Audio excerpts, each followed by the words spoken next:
Quiero escuchar tus palabras, guardarlas en mi corazón y contemplar tu mirada, abrazarme a tu amor, estar en el lugar donde puedo respirar tu presencia y quedarme nada más.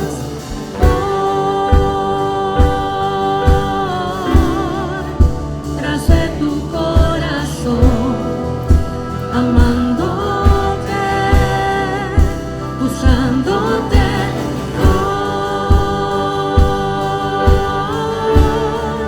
Tras de tu presencia, adorándote, adorándote. Jesús, eres tan bello.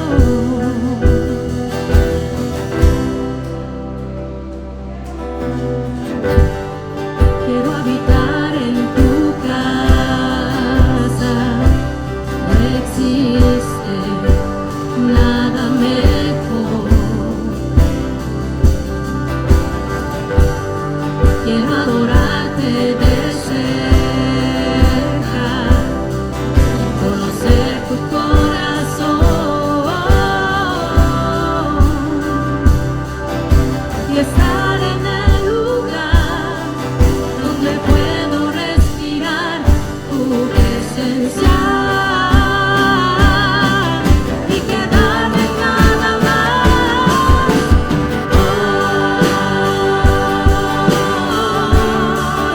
Tras de tu corazón, amándote, buscándote.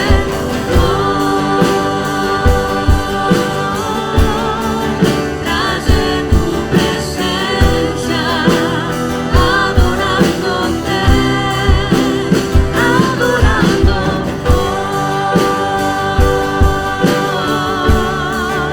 Tras de tu corazón, amándote, buscándote.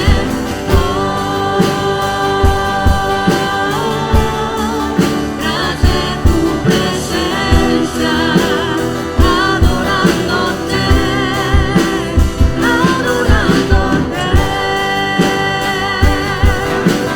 Este es mi mayor placer, eres irresistible para mí. Jesús, en este lugar quiero tocar tu corazón.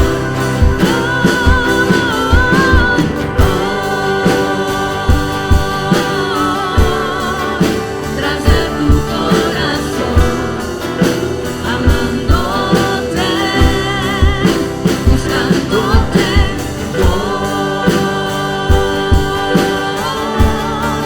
Tras de tu presencia, adorándote,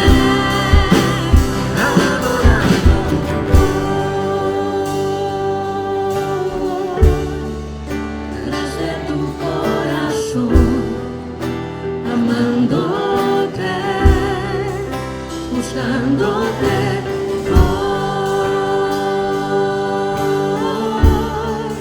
Tras de tu presencia, adorándote, adorándote.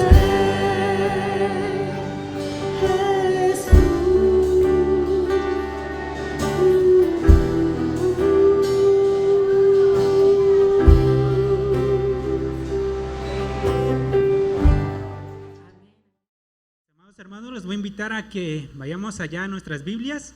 Vamos a buscar allá en Juan capítulo 8. Juan 8, versículos del 31 al 41.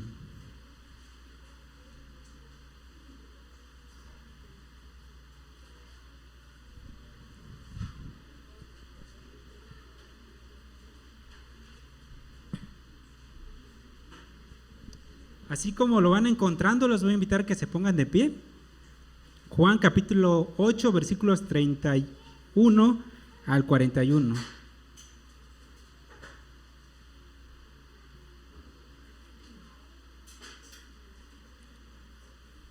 Esta lectura la vamos a hacer de la siguiente manera. Yo empiezo con el 31, ustedes con el 32 y nos unimos en el 41. ¿Amén, hermanos? Ok. La palabra de nuestro Dios dice así: Jesús se dirigió entonces a los judíos que habían creído en él y les dijo: si se mantienen fieles a mis enseñanzas, serán realmente mis discípulos. Nosotros somos descendientes de Abraham, le contestaron, y nunca hemos sido esclavos de nadie. ¿Cómo puedes decir que seremos liberados?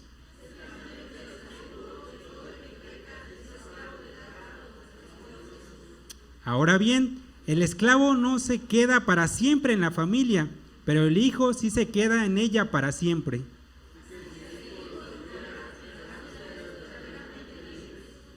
Yo sé que ustedes son descendientes de Abraham, sin embargo, procuran matarme porque no están en sus planes aceptar mi palabra.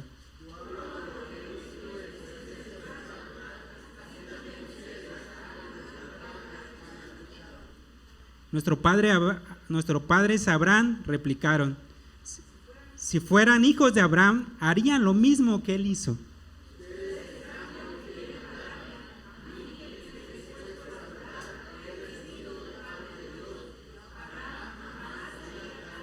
Todos, las obras de ustedes son como las de su padre. Nosotros no somos hijos nacidos de prostitución, le reclamaron. Un solo Padre tenemos y es Dios mismo.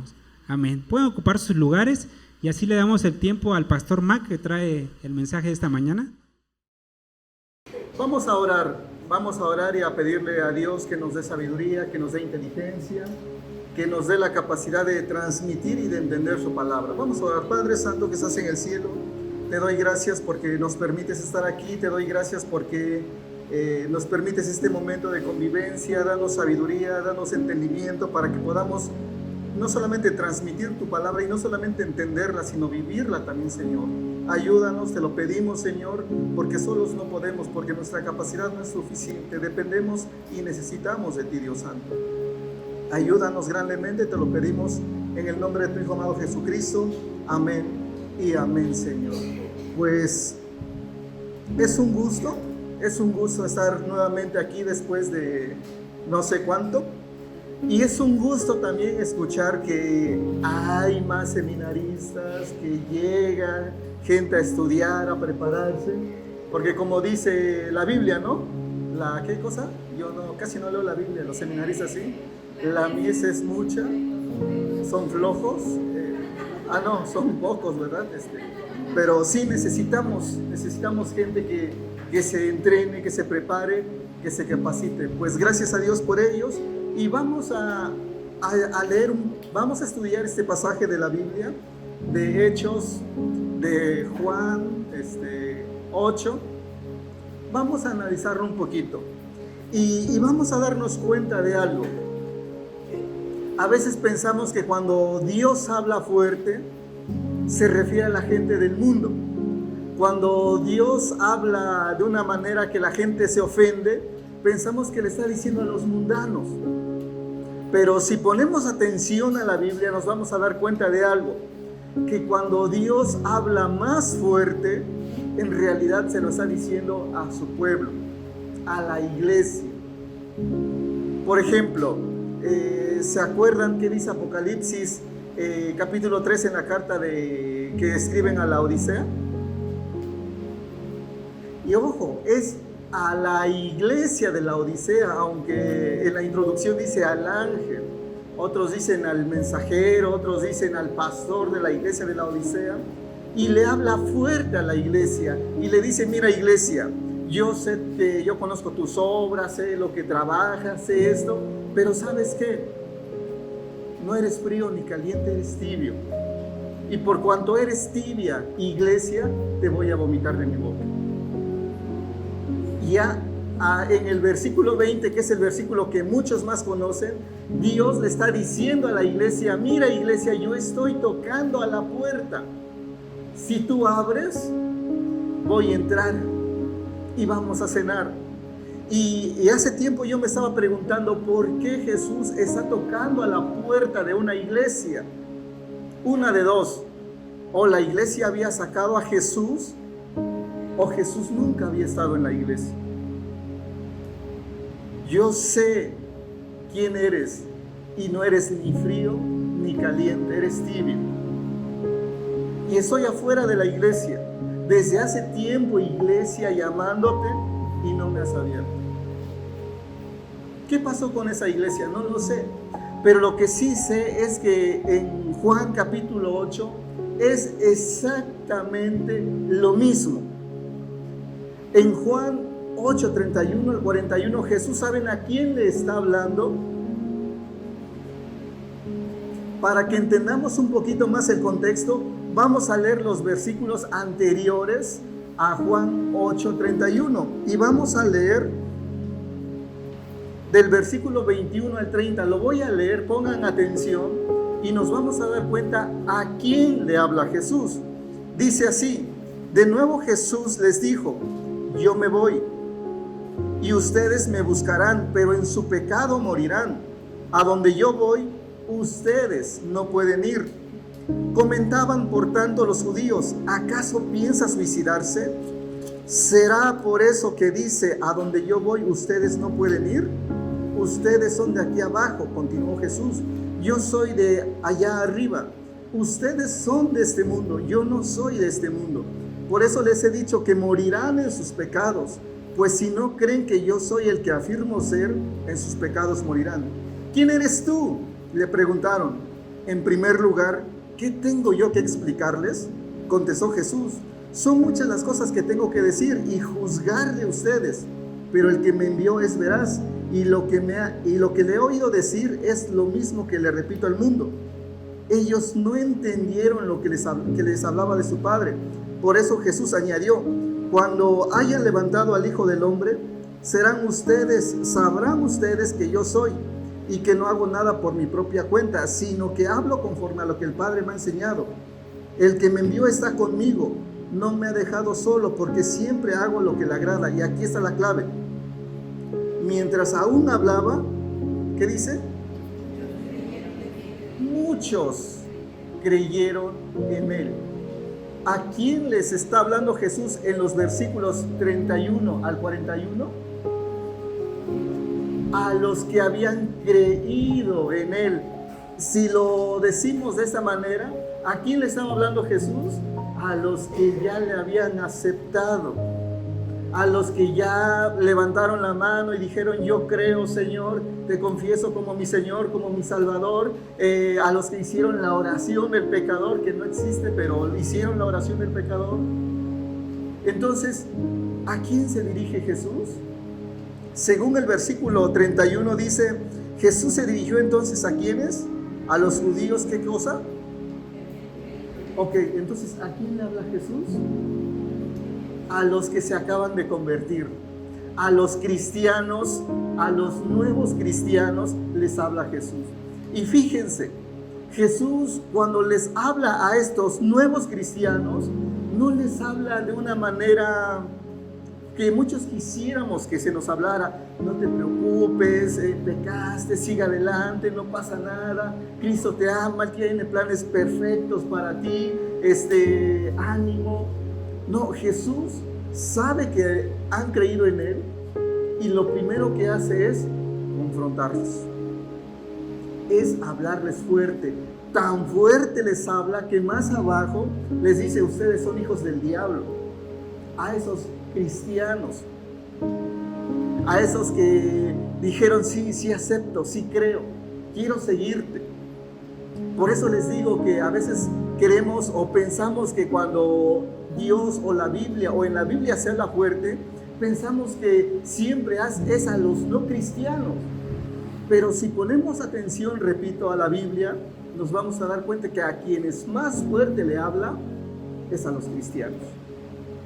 Y es ahí donde muchos no queremos aceptar la palabra. Porque decimos, ¿cómo? Si Dios me ama, ¿por qué me tiene que hablar así? ¿Se acuerdan del apóstol Pablo cuando le escribe a los Gálatas? Y les dice, oh Gálatas imbéciles, dice una traducción, otra dice, oh Gálatas estúpidos. Imagínense un pastor diciéndole a la iglesia, ya se los dije la vez pasada, ¿no? Que llegue con eso y le diga a una iglesia, oh, hermanos, qué estúpidos son. Se junta la... ¿Cómo se llama? Los diáconos de la iglesia y no pedimos la renuncia del pastor porque no tiene tacto para hablar, no tiene amor para hablar. Sáquenlo, vamos a hablarle a un pastor que sí nos hable bien. Y aquí Jesús, repito, les habla tan fuerte a esos nuevos cristianos que les dice precisamente eso, y más abajo debaten. Ustedes son hijos del diablo. No, es que ya creímos, sí, pero creyeron, falta algo más. Yo siempre vengo a amargar aquí, ¿verdad? Sí, como que a decir, ya digan al pastor Raúl que ya no me invite, ya. Ok, entonces ya entrados en ese contexto, veamos pues que dice Juan 8:31. Jesús se dirigió entonces a los judíos que habían creído en él y les dijo, si se mantienen fieles a mis enseñanzas, serán realmente mis discípulos. Chequen esto. Jesús les dice, ok, felicidades, ya creyeron. Falta algo más, que se mantengan firmes en mi enseñanza, que se mantengan fieles a mi enseñanza. Hay un canto de hace muchos años que dice, no basta solo con creer, no es suficiente solo con decir, es necesario morir. Y aquí Jesús les está diciendo, qué bueno, no es suficiente con creer. Y viene a mi mente, por ejemplo, Santiago 2:19, un pasaje muy conocido, que Santiago dice, bueno, hasta los demonios creen. Y eso no los hace unos demonios cristianos. Siguen siendo demonios. El creer no transforma a una persona. El haber creído y mantenerse fieles a pesar de todo, eso demuestra que de verdad su fe es verdadera. Ya lo decía la hermana Mayra hace un momento, algunos con un problemita decimos, ya me voy. No, aquí ni me pelan en la iglesia. O cosas así por el estilo. Por cualquier cosita, ya somos unos chilloncitos. Y eso que la mayoría no somos la generación de cristal y ya estamos ahí de quejándonos de todo. Entonces Jesús les dice eso. ¿Saben qué? Bueno, creyeron. No es suficiente. Si creer fuera suficiente, qué bonito sería. Yo creo, aunque no sea fiel. Yo creo, aunque no me mantenga firme. Yo creo, aunque siga viviendo como siempre. Si creer fuera suficiente, Jesús no les diría nada. Jesús les habría dicho, perfecto, ya creyeron, bienvenidos al cuerpo o bienvenidos a la iglesia, sigan así, sigan creyendo.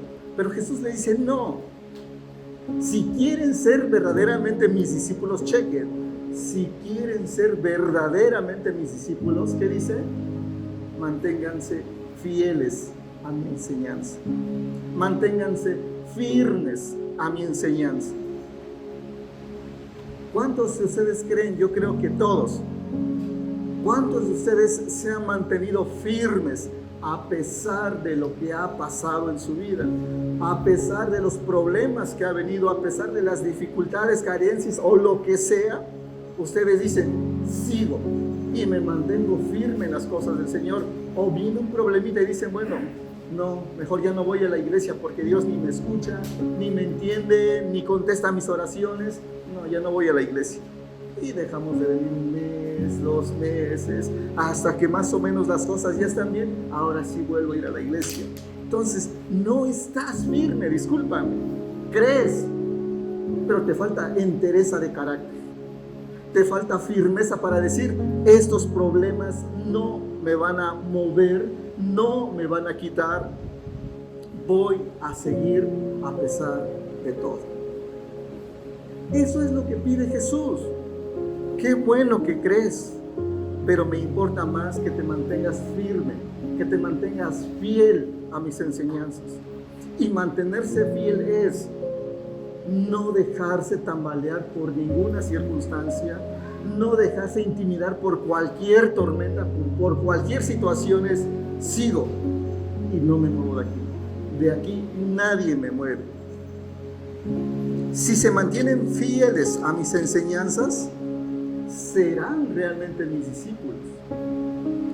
Y chequen esto. Primero es creer.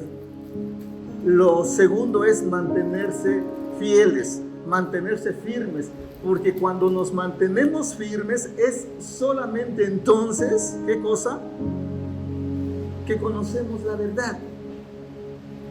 Y esa verdad nos hace libres.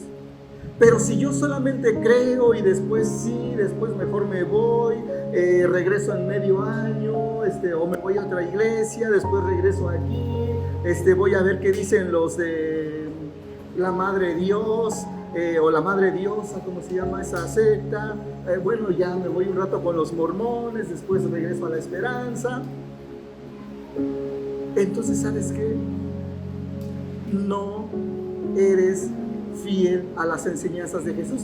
Y al no ser fiel a las enseñanzas de Jesús, eso es lo que te lleva de aquí para allá, de una religión a otra religión, de una creencia, de una postura a otra postura, de esta convicción a la otra convicción, porque no te has mantenido fiel, por lo tanto, no has conocido la verdad. Vas de aquí para allá como las olas del mar, arrastrada por cualquier viento de doctrina. Y si ese es tu caso, decir, chispas, creo que soy yo, la condición, dice Jesús, es mantente fiel a mis enseñanzas. ¿Y qué es mantenerse fiel a mis enseñanzas? Alguien que pueda buscar Oseas 6:3 y que lo lea fuerte. Entonces, ojo, es creer, es estar fieles a las cosas de Dios, y es entonces cuando uno va a conocer la verdad. ¿Qué dice Oseas 6:3?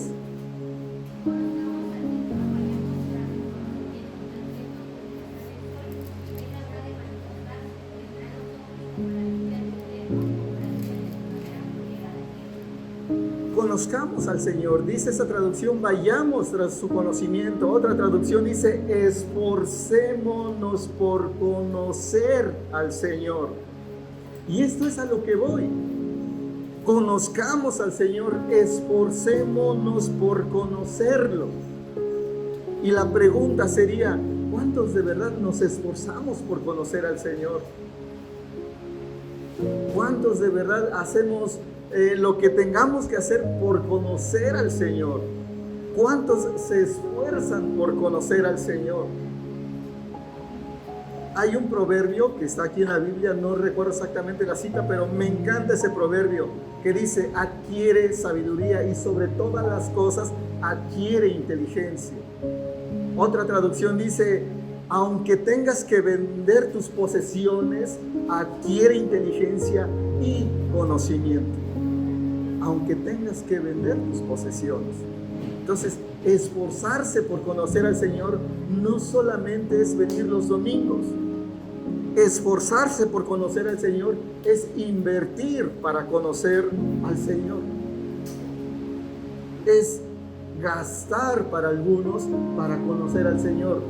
En libros, Biblias de estudio, comentarios, pero necesitamos, y lo he dicho muchísimas veces aquí, necesitamos estar preparados para conocer cada día más y mejor al Señor. Ya lo dice Jesús precisamente en San Juan 17:3. Y esa es la vida verdadera, que te conozcan a ti. Y esta es la vida verdadera, que te conozcan. Y Oseas 6:3 dice, esforcémonos por conocer. Entonces la Biblia de verdad habla de que nosotros tenemos que esforzarnos por conocer a Dios. Porque eso es la vida eterna. No solamente creer, es mantenerse fieles. Porque si nos mantenemos fieles, llegamos a conocer la verdad. Y entonces solamente entonces seremos verdaderamente libres. ¿Hasta aquí me explico? Y si no, pues continúo. Versículo 32 dice: y conocerán la verdad, y la verdad los hará libres. Nosotros somos descendientes de Abraham. Les contestaron: y nunca hemos sido esclavos de nadie. ¿Cómo puedes decir que seremos liberados? ¿Han escuchado la frase? Bueno, en las novelas o en las películas, lo he visto aquí en la vida real, no pasa.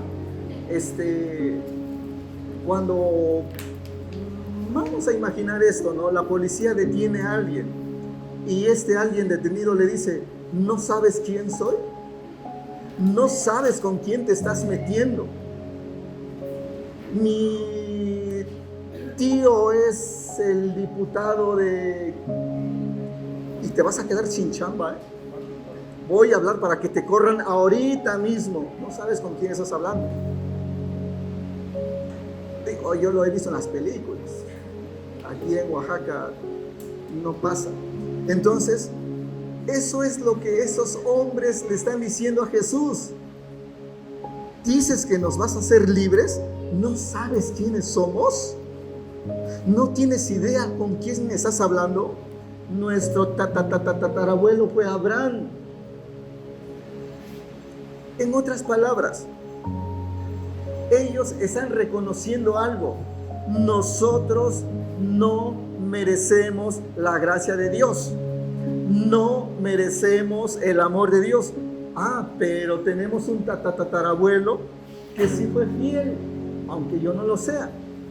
Tenemos a un tatarabuelo que sí obedeció, aunque yo no obedezca. Si tienes algún problema, arréglate con mi tatarabuelo. Yo no. Esa es una falsa percepción que muchos tenemos también como cristianos. Bueno, yo no soy tan fiel, pero mi abuelito sí fue pastor. Mi abuelito sí fue diácono. Yo no, yo medio sí, medio no, pero pues él fue un buen cristiano.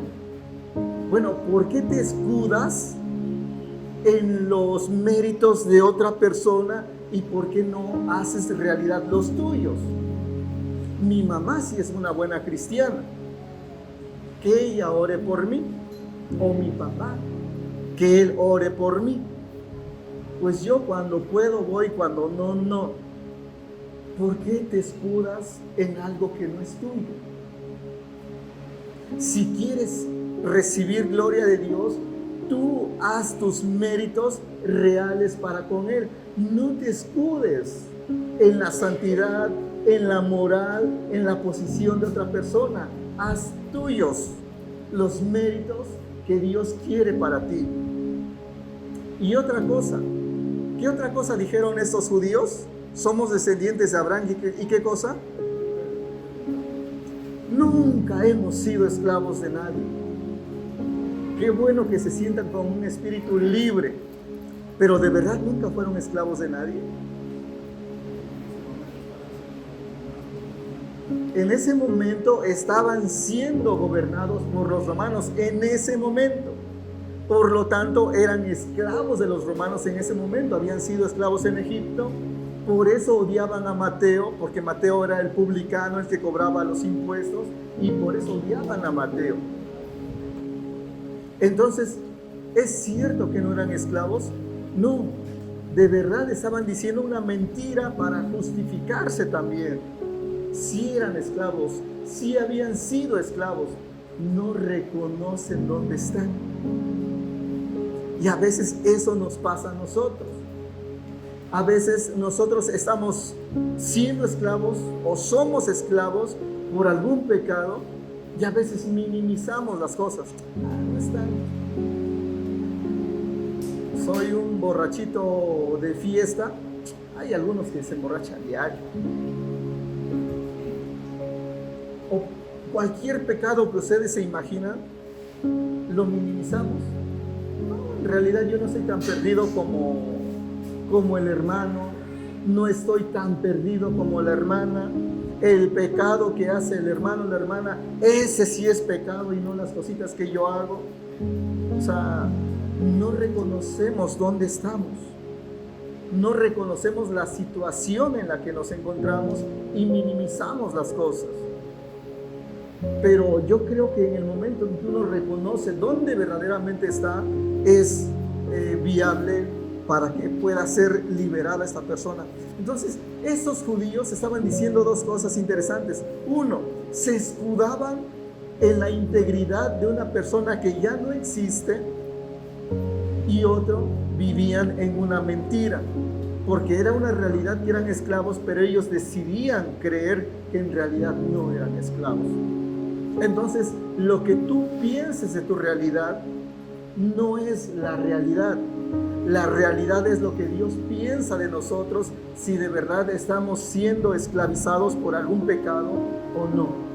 Lo que tú pienses de ti es otra cosa. ¿Qué piensa Dios de ti? Dice versículo 34, ciertamente les aseguro que todo el que peca es esclavo del pecado, respondió Jesús. Ellos, los judíos, se refirieron tal vez a una esclavitud física, pero Jesús dice, no, yo también te estoy hablando de otro tipo de esclavitud, que es el pecado. No sé cuántos de aquí saben que están en un pecado, pero dicen, no pasa nada. ¿Saben qué dice Eclesiastés 8:11? Dice, por cuanto tarda un castigo en llegar, el pueblo sigue pecando. O sea, es decir, yo pequé, pero no me cayó un rayo, y comenzamos a buscar como lógicas, bueno, sí pequé, pero no pasó nada. Y Eclesiastés dice, por cuanto tarda en venir el castigo, el pueblo sigue pecando y sigue acumulando ira, como dice el apóstol Pablo, para el día de la ira. ¿Sale? Dice pues este versículo, ahora bien, versículo 35, el esclavo no se queda para siempre en la familia, pero el hijo sí se queda en ella para siempre. Hay algo que me llama mucho la atención de este versículo. Y si se dan cuenta, dice, el esclavo no se queda, ¿qué cosa?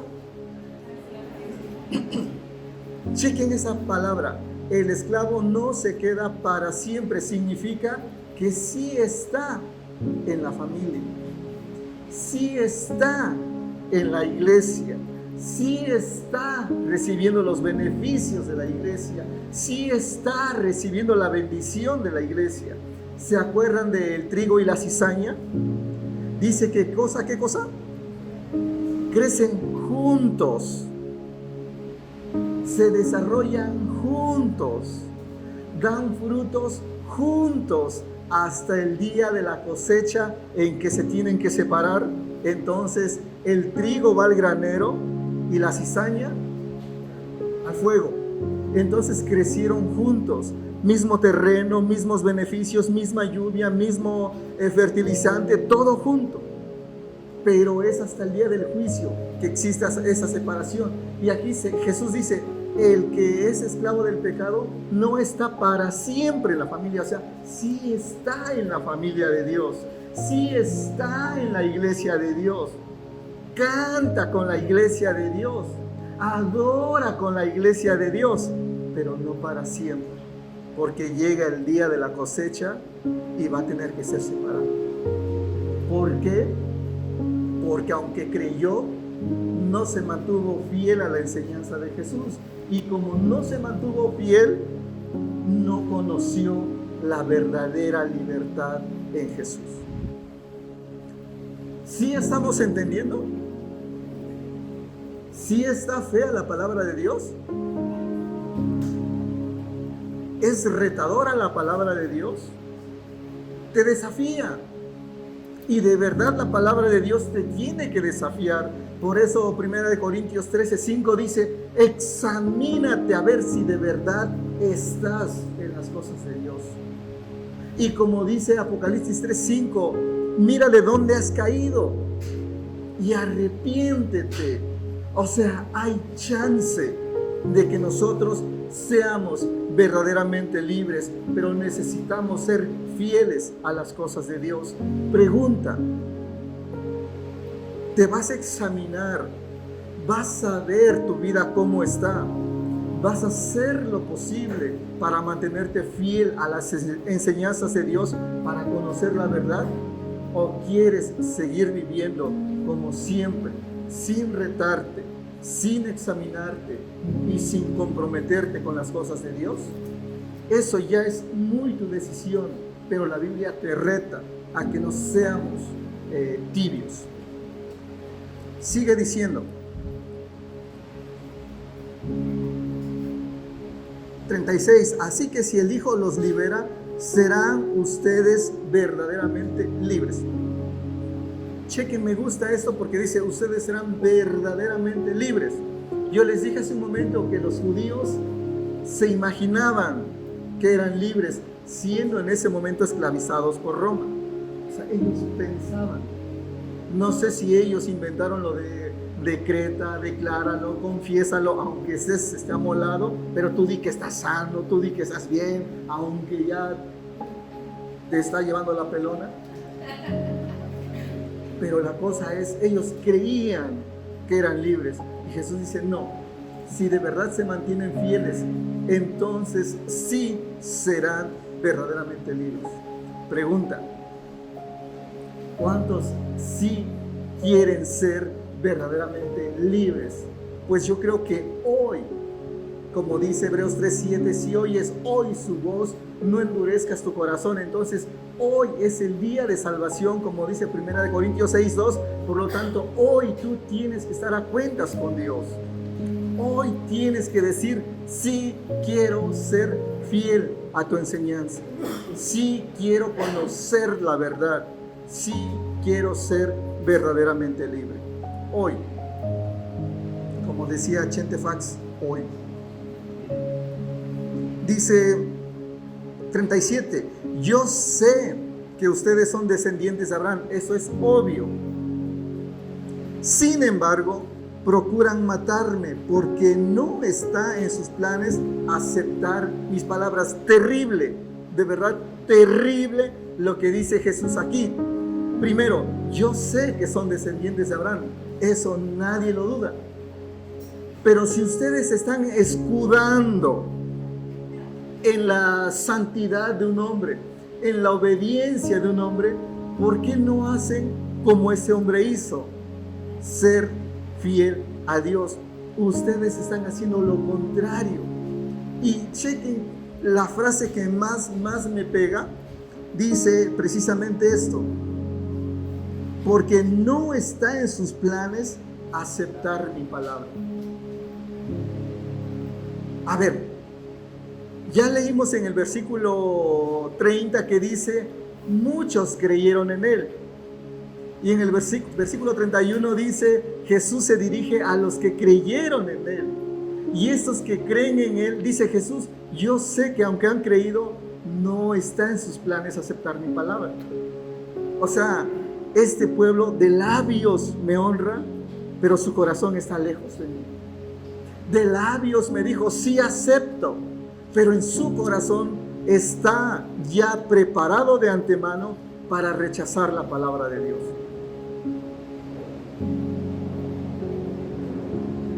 En otras palabras, ellos decidieron no aceptar la palabra de Dios. Alguien que busque Lucas 7:30,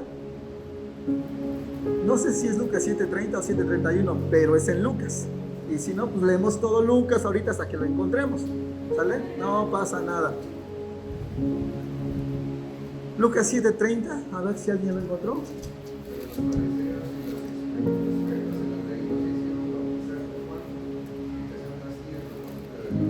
Ahí, los fariseos que eran expertos en la ley, ¿qué cosa? No se hicieron bautizar. ¿Por qué? Ajá, pero ¿por qué razón? Porque ellos decidieron rechazar los planes de Dios para sí. O sea, no es que no conocieran los planes de Dios, es que ellos decidieron decir, rechazamos los planes de Dios. no nos interesan los planes de Dios. Estamos bien sin el plan de Dios. Y esto es lo que me está diciendo aquí precisamente. ¿Por qué? Porque no tienen el plan de aceptar la palabra de Dios. No han tomado la decisión de aceptar la palabra de Dios. En otras palabras, Dios ya dio la palabra. Tú decides qué haces con esa palabra. Tú decides aceptarla o rechazarla. Puedes venir aquí a la iglesia, puedes lo que tú quieras, como ya lo vimos. Pero ¿qué tan fiel eres? ¿Y has aceptado de verdad la palabra de Dios? No estoy diciendo que no la leas. Todo el mundo lee la palabra de Dios. Pero ¿la has aceptado? Hay un hombre, ahorita no recuerdo bien el nombre, es William, no recuerdo el apellido. Este era un como arqueólogo, me parece, y se sabía de memoria el libro de los Hechos, de memoria. Y él dijo que en el libro de los Hechos se nombran cientos de pueblitos, de islas, y él, empeñado contra el cristianismo, dijo: voy a desmentir lo que la Biblia dice. Y se embarcó en una investigación de más de 20 años para descubrir qué tan equivocado estaba el libro de los Hechos. Con el paso del tiempo llegó a ser conocido como el padre de la arqueología bíblica, porque se dio cuenta que Hechos no tenía ningún error geográfico. Las islas que se mencionan en Hechos efectivamente existieron. Los lugares que se mencionan en Hechos, todos están ahí. Los descubrió todos. Y él después dice que la Biblia es uno de los libros antiguos más confiables que pueden existir. Y a lo que voy es de que él sabía la Biblia antes de ser cristiano. La conocía bien. ¿Y eso lo hacía cristiano? No. Llegó a ser cristiano hasta que aceptó la palabra de Dios en su vida. Y llegó a vivir.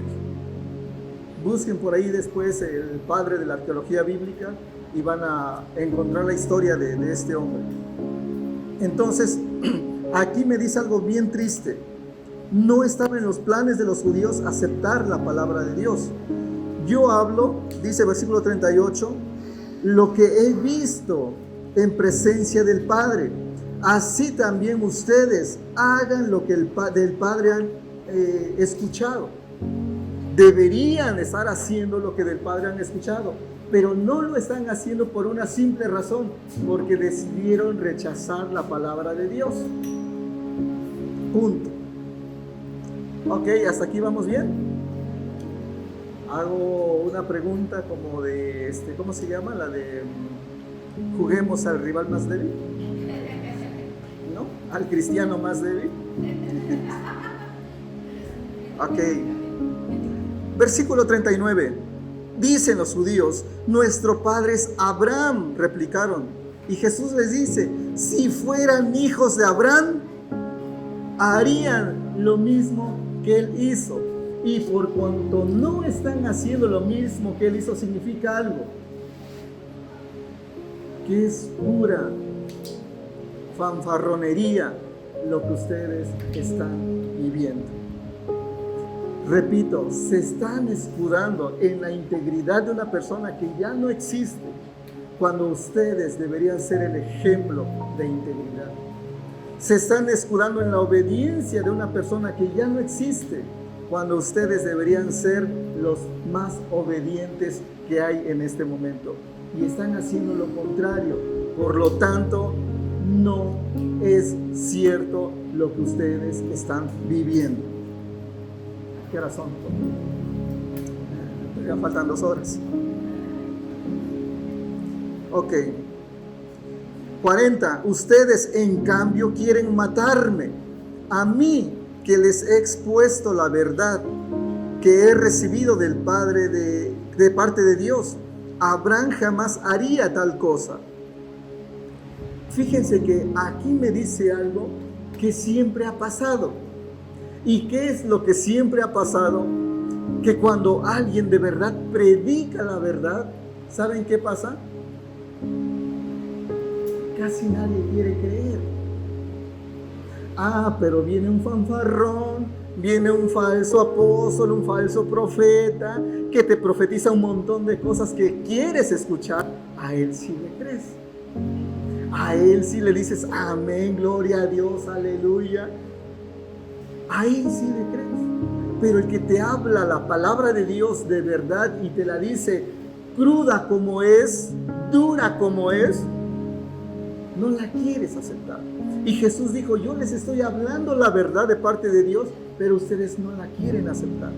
Y en otro pasaje Jesús dice, pero si viene alguien hablando por su propia cuenta, a él sí le creen.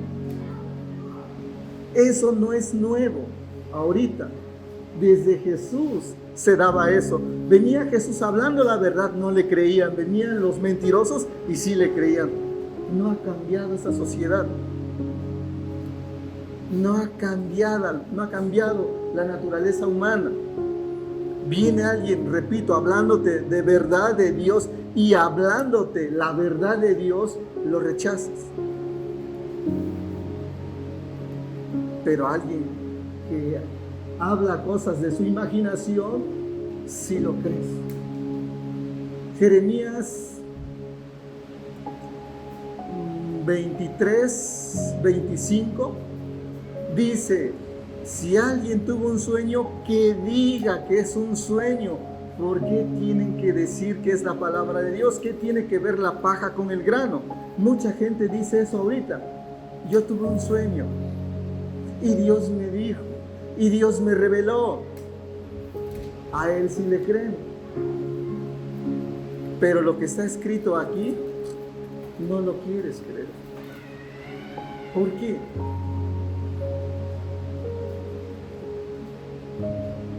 ¿Todos bien? ¿No hay golpes de pecho todavía? ¿No? Versículo 41. Las obras de ustedes, chequen esto, son de su Padre. Y aquí Jesús ya se está encaminando a decirles, el padre de ustedes es el diablo, no es Dios. Aunque hayan creído, aunque estén en la iglesia, si no hacen las obras de Dios, no son hijos de Dios. Terrible que esto hoy se pudiera decir a la iglesia de Dios. La obra de ustedes es la obra de su Padre. Nuestro Padre es Dios, tu Padre es el diablo, porque no haces lo que Dios ha dicho que se hiciera. Nadie soportaría eso. Nadie quiere aceptar eso.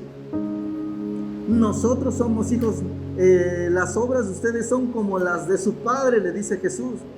Y miren la respuesta de ellos. Nosotros no somos hijos nacidos de prostitución. Le reclamaron. Un solo Padre tenemos y es Dios mismo. ¿Alguien sabe por qué le estaban diciendo a Jesús, nosotros no somos nacidos de prostitución?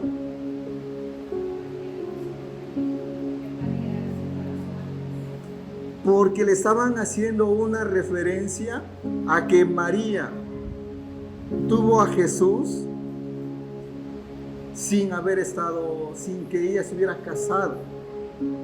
Entonces hay una teoría que dice que María, mejor dicho, que el padre de Jesús es un romano. Y este romano se llamó Pantera.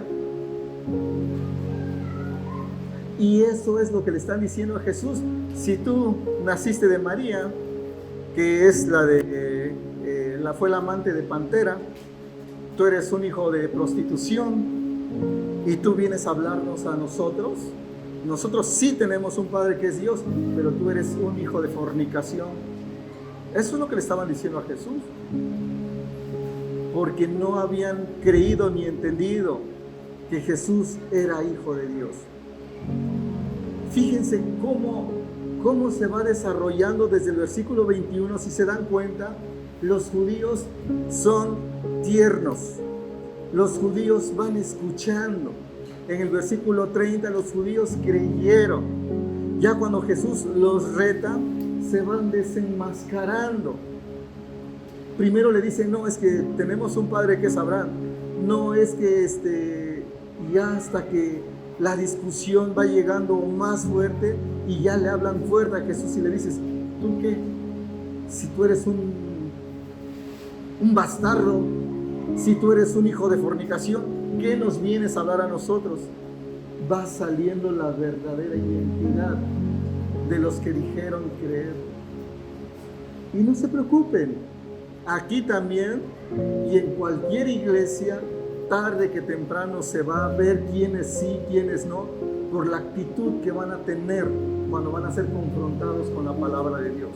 Los que son verdaderamente hijos de Dios van a aceptar con humildad el reto de Dios. Los que no van a comenzar a blasfemar, a maldecir el camino de Dios. Con sus vidas, con sus acciones, con sus palabras. Yo quería terminar hasta donde Jesús dice precisamente eso. Ustedes son hijos del diablo. A mí no me vengan con cuentos de que creyeron, pero su actitud demuestra lo contrario. Yo lo que les quiero decir hoy es, lo que les dije hace un momento lo voy a repetir. ¿Cuántos ya creyeron? Yo creo que todos. La pregunta es, ¿cuántos se mantienen firmes o fieles a las enseñanzas de Dios? Si tú no eres fiel a la enseñanza de Dios, como te dije hace un momento, vas a andar de aquí para allá, quejándote por todo, llorando por todo, lamentándote por todo. Pero si te mantienes fiel a las enseñanzas de Dios, vas a ser verdaderamente libre. La pregunta es, ¿cuántos de verdad quieren ser fieles a las enseñanzas de Dios? ¿Cuántos de verdad quieren ser firmes, estar firmes en la palabra de Dios? Y esa es la decisión que tienes que tomar hoy. Jesús no viene a buscar a creyentes, Jesús viene a buscar a fieles. Jesús no quiere que muchos solamente crean, Jesús quiere que conozcan la verdad para que sean verdaderamente libres. Si tú crees, ya diste el primer paso. ¿Eres fiel? Y la otra, ¿de verdad ya conociste la verdad? ¿Ya eres verdaderamente libre? Si no has llegado a eso, hoy es tiempo. Hoy hay tiempo. Hoy es necesario morir para vivir. La decisión es de ustedes. Yo puedo orar por ustedes, pero si el cambio no está en ustedes, de nada sirve la oración del mundo si no cambia la actitud de ustedes. Así que los que quieran orar conmigo, vamos a orar. Vamos a pedirle a Dios que nos ayude. Tal vez muchos de ustedes, o tal vez algunos no entendamos del todo, pero necesitamos la sabiduría de Dios para comprenderlo y comprenderlo bien. Necesitamos ser fieles a partir de ya, a partir de hoy. Vamos a orar. Padre Santo, dejo a esta iglesia en tus benditas manos. Tú los conoces a cada uno de ellos de la manera perfecta, Señor. Tú sabes lo que hay en su corazón. Tú sabes, como dice el salmista, ni siquiera ha salido la palabra de nuestros labios y tú ya la conoces. Así que ante ti no hay máscara que valga. Ante ti, Señor, no hay palabra que sea suficiente si no es con integridad de corazón.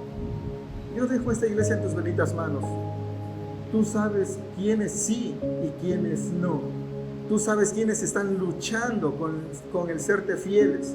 Y a los que están luchando por quererte ser cada vez más fiel, te pido que los ayudes.